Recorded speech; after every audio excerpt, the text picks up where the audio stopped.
దేశంలోనే పరిశుభ్రమైన నగరాల్లో ఒకటైన విశాఖతో అనుబంధంగా ఉంటుంది గాజువాక.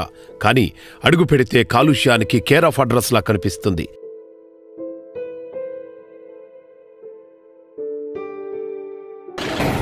గాజువాక అనేది సమస్యల వల్ల ఇప్పటి వరకు చాలా మంది నాయకులు పరిపాలించారు, అన్ని చేశారు, కానీ వాళ్ళ స్వలాబ్ది కోసం తప్ప గాజువాక ఉన్న ప్రజలకు ఎటువంటి న్యాయం జరగలేదు. మొత్తం చుట్టూ గాజువాక చుట్టూ పొల్యూషన్తో కూడింది, మొత్తం కాలుష్యం.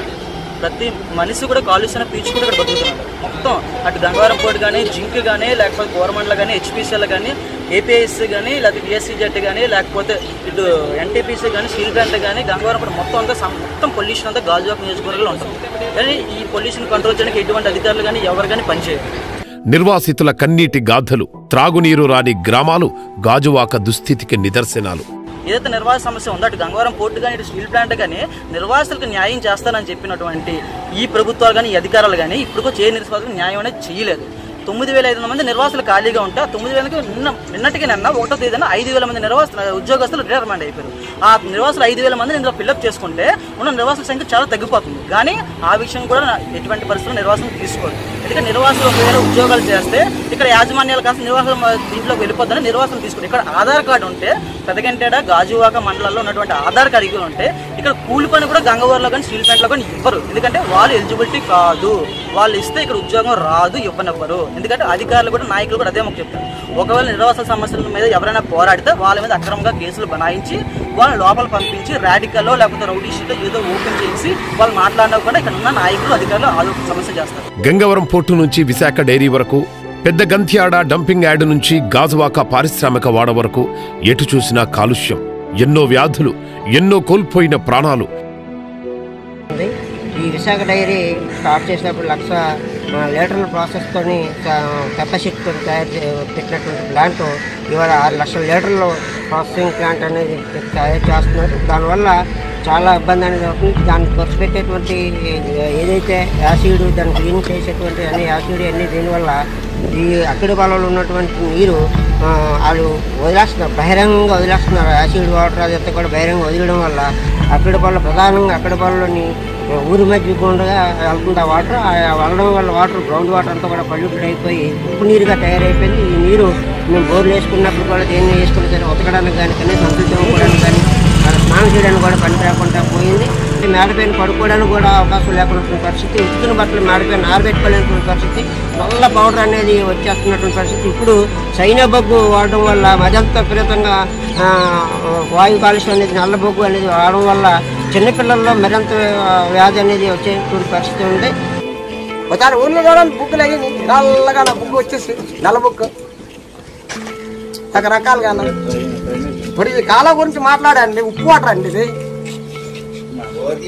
ఇది ఉప్పు వాటర్ శుభ్ర కొలాయి ఆ పైపులు వేసుకుంటే డైరెక్ట్ లైన్ వెళ్తుంది. ఎవరు తెలియదు మరి కొలా వల్లే పక్కన బోర్డు లైన్ సాల్ట్ మనం వచ్చి చూశారు.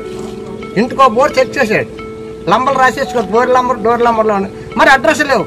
మరి అక్కడికి వెళ్ళిపోయి ఆ లంబర్లు అన్నీ ఎందుకు 10 సార్లు వస్తాం, 10 సార్లు చూసుకుంటాం, వెళ్ళడం ఆ పని అయిపోతుంది. ఎవరు అడగాలి ఇక్కడ?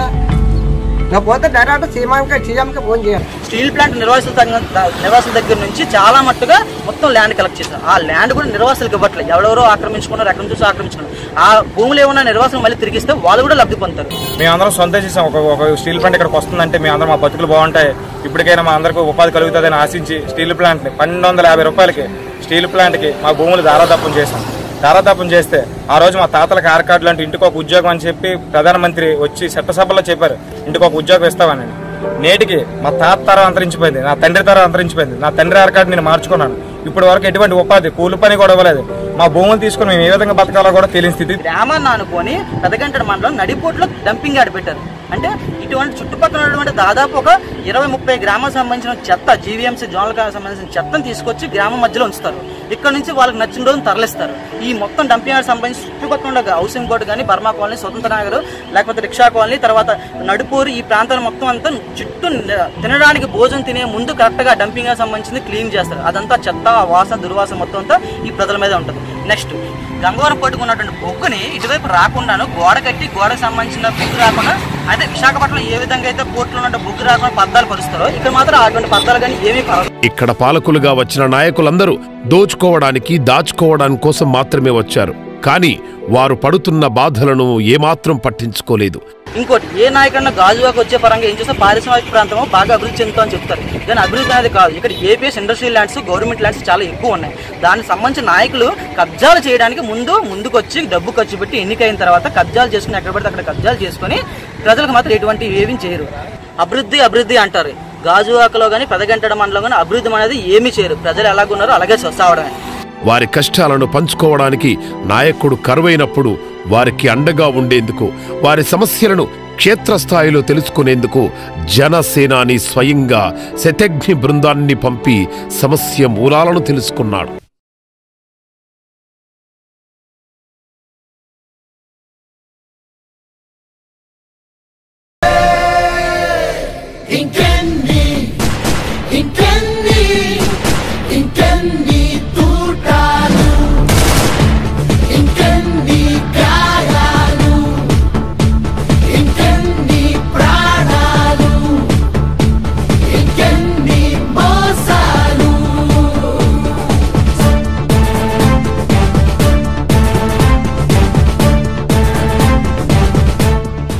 ఈ గాజువాక రూపురేఖలు మార్చేందుకు, సమస్యల వలయాన్ని ఛేదించేందుకు సాక్షాత్తు జనసేనాని రంగంలోకి దిగాడు.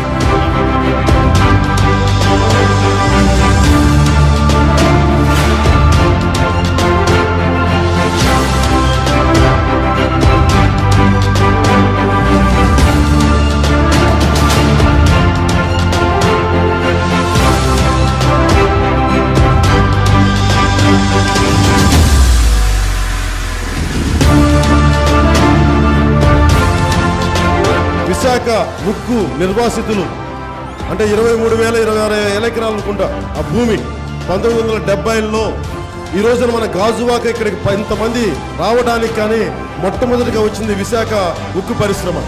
మరి దానికి భూములు ఇచ్చింది మన గాజువాక రైతులు 17,000 మంది 26,000 ఎకరాలు ఇస్తే ఈ రోజున విశాఖ ఉక్కు పరిశ్రమ వచ్చింది. పాపం వాళ్ళందరికీ 6 కార్డ్స్ ఇచ్చి అంటే రీహాబిలిటేషన్ కార్డ్స్. ఈ రోజు వరకు వారికి ఇంకా న్యాయం జరగల, ఇంకా వారి భూములు కోల్పోయారు. భారతదేశం అంతా చెప్పుకుంటుంది ఆంధ్రుడి హక్కు విశాఖ ఉక్కు అని, కానీ ఎవరైతే భూములు ఇచ్చారో వారికి న్యాయం జరగల. ఇన్ని పొలిటికల్ పార్టీస్ వచ్చినాయి, ఇంతమంది నాయకులు వచ్చారు, ఏ ఒక్కరూ కూడా పాపం వారికి న్యాయం చేయలేదు. ఈ గంగవరం కాలుష్యం కూడా ఎక్కడైనా సరే అభివృద్ధి జరగాలి. అభివృద్ధిని జనసేన పార్టీ అడ్డుకోదు, కానీ అభివృద్ధి బాధ్యతతోటి కానీ ప్రభుత్వాలు చేయకపోతే పారిశ్రామికవేత్తలు కూడా నా విన్నపం, అందరికీ ఆమోదయోగ్యమైన పునరావాస కార్యక్రమాలు లేకుండా ఏ ఉద్యోగాలు అయితే ప్రామిస్ చేశారో, వారికి ఏవైతే అండగా ఉంటున్నారో, ఏవైతే వాళ్ళకి జీవన భృతి ఇస్తున్నారో, గంగవరం పోర్ట్ ట్రస్ట్ కూడా వాళ్ళకి అండగా నిలబడాల్సిన అవసరం ఉంది. అన్ని పార్టీలు మర్చిపోయారేమో కానీ ప్రజా సమస్యలు జనసేన పార్టీ మర్చిపోదు, పవన్ కళ్యాణ్ మర్చిపోదు. ఈ రోజుకే మనకి రామచంద్ర నగర్ లో కానీ జగజ్జీవన్ రామ్ నగర్ లో కానీ గ్రేటర్ విశాఖ డంపింగ్ యార్డ్ ఉంది. 10 గ్రామాలు 20,000 మంది ప్రజలు ముక్కులు బద్దలైపోయిన వాసన. మరి ఎవడో మాట్లాడు దాని మీద. ముఖ్యంగా గాజువాకలో ఇంత పొల్యూషన్ ఉంది, ఇన్ని డబ్బులు ఉన్నాయి అనుకున్నారు అందరూ. స్వచ్ఛమైన గాలి పీల్చగలమా మనం? ఇంత కాలుష్యం ఉంది. విశాఖ డైరీ నుంచి వచ్చే కాలుష్యాలు అక్కడ స్థానికంగా ఉండే మొత్తం పంట పొలాలు నాశనం చేస్తున్న బిడ్డలకి చర్మ వ్యాధులు, శ్వాసకోశ వ్యాధులు. ఉత్తరాంధ్ర ఎక్కడికి వెళ్ళండి, విశాఖపట్నం నుంచి శ్రీకాకుళం దాకా ఎక్కడికి వెళ్ళినా కాలుష్యం చెందే పరిశ్రమలు తప్ప స్థానికులకి ఉపాధి కల్పించే పరిస్థితులు లేవు. మనం డంపింగ్ యార్డ్ కాలుష్యం కానీ, గంగవరం పోర్టు కానీ, ప్రజా సంక్షేమానికి ప్రజలకి న్యాయం జరగడానికి నిరంతరం జనసేన పార్టీ ఉంటుందని తెలియజేసుకుంటున్నాం. ఈసారి గాజువాక ప్రజల తరపున నిలబడేది రాజకీయ నాయకుడు కాదు, మన ప్రజాసేవకుడు శ్రీ పవన్ కళ్యాణ్ గారు. కొంచెం నిలబడే వ్యక్తి, పారిపోయే వ్యక్తి కాదు. ఆ అభ్యర్థి పవన్ కళ్యాణ్ అనే అభ్యర్థిని గాజువాక నియోజకవర్గానికి పోటీ చేస్తున్నాడు. మీ దీవెనలు కావాలి.